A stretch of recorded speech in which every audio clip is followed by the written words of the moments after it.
exclusive look at the upcoming PC adventure title, Sacrifice. Shiny Entertainment gives us the lowdown on their world of gods and wizards. Plus, there are more spells in your PC as we step into the monstrous realms of Diablo 2.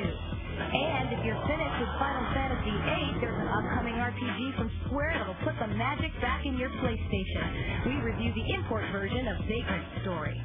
Stick around, it's game time!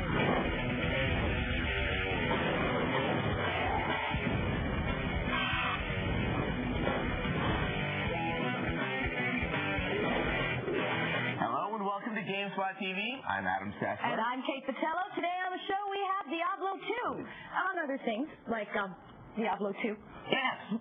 We also have an import review of Vagrant's Story, but first we're going to look at a game that's not as imminent as those two titles. It's Sacrifice, a game from Shiny that uses the Messiah engine. Now, I heard that did really well at the Game Developers Conference. Yes, well, quite a few people, and it stands to do the same at E3.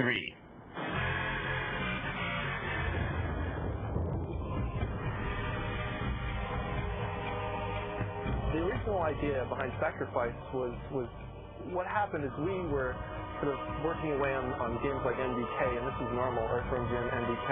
And if you look at movies in Hollywood, a normal Hollywood movie is about 2 hours long, and they have to entertain you from end to end.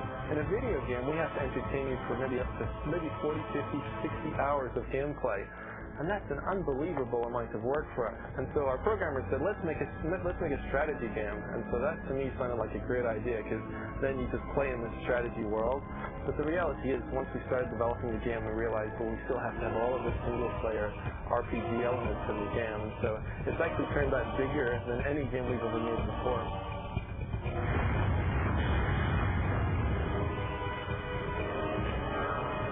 The backstory really comes down in a nutshell to the fact that there at one time was this omniscient God, single God that ruled over everything in a world that was already full of wizards and so on. But through a very bizarre series of circumstances, a sort of schizophrenic explosion takes place, and this God splits up into 5 more elemental gods.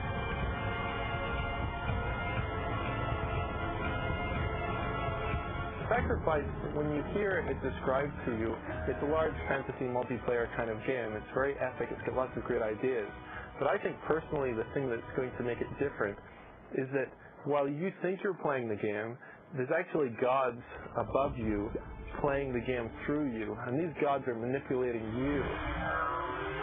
What differentiates it from other real-time strategy games is primarily its pace. It's very fast-paced. An enemy wizard is approaching our... Your goal is to go from actually your lowly wizard that has just 1 creature spell usually and 1 magic spell. Guard me!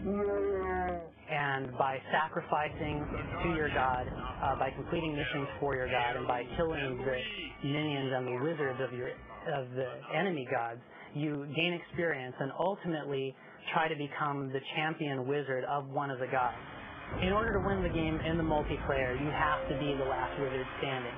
So if it's a one-on-one game, it's as simple as finding where the enemy's altar is and, against all odds, completing a desecration ceremony at that altar.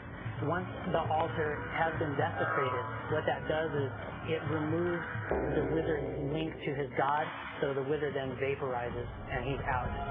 Your creatures are dying!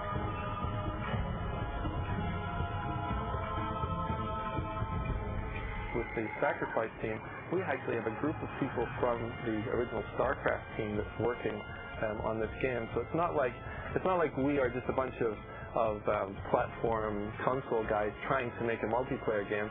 We have absolute thoroughbreds working on this title, and that's part of the way Shiny is. It's constantly reestablishing itself and trying to draw in talent that's going to push us in new directions. It's good to note that if you have that gigahertz processor, like all of us, and you don't know what to do with it, Sacrifice does. The game runs on a scalable engine, which increases graphical depth depending on your processor power. Right, pretty much. So if you're running it on a gigahertz monster, you can see all the daisies in the field before you trample them. For whatever that's worth. Yeah. And now, the game news. Daikatana, John Romero's latest design effort, is no longer a work in progress. IDOS, the game's publisher, announced that the game has officially gone gold and will be on store shelves during the second week of May. It should be noted that Daikatana has been steeped in delays for nearly 4 years. Following South Peak Interactive's recent announcement of its Dukes of Hazzard game comes another game based on a 1970s TV show. Empire Interactive said that it has signed an agreement with Sony Pictures to publish a game based on Starsky and Hutch for the PC and next-generation consoles. The game is scheduled for release in 2001. According to the London Times, the Italian Bishop TV channel concluded that Pokemon did not have any harmful moral side effects. While groups across the globe, including the Mexican Catholic Church, have been condemning Pokemon for inciting violence and illicit behavior in children, the Vatican channel went on to praise the phenomenon, stating that it was full of inventive imagination. For the latest in gaming news, go to the GameSpot.com website. And if you want more on Sacrifice, come to the GameSpot TV website, where we have extra gameplay footage and streaming video. Hey, don't forget to send in that email and get your fabulous mug on GameSpot TV. Hi, my name is Curtis from Chicago, Illinois, and here's what's coming up next on GameSpot TV. Coming up on GameSpot TV, we review MDK2. The game looks fantastic, but it's really, really hard to play. And we get behind the wheel in our review of Porsche Unleashed.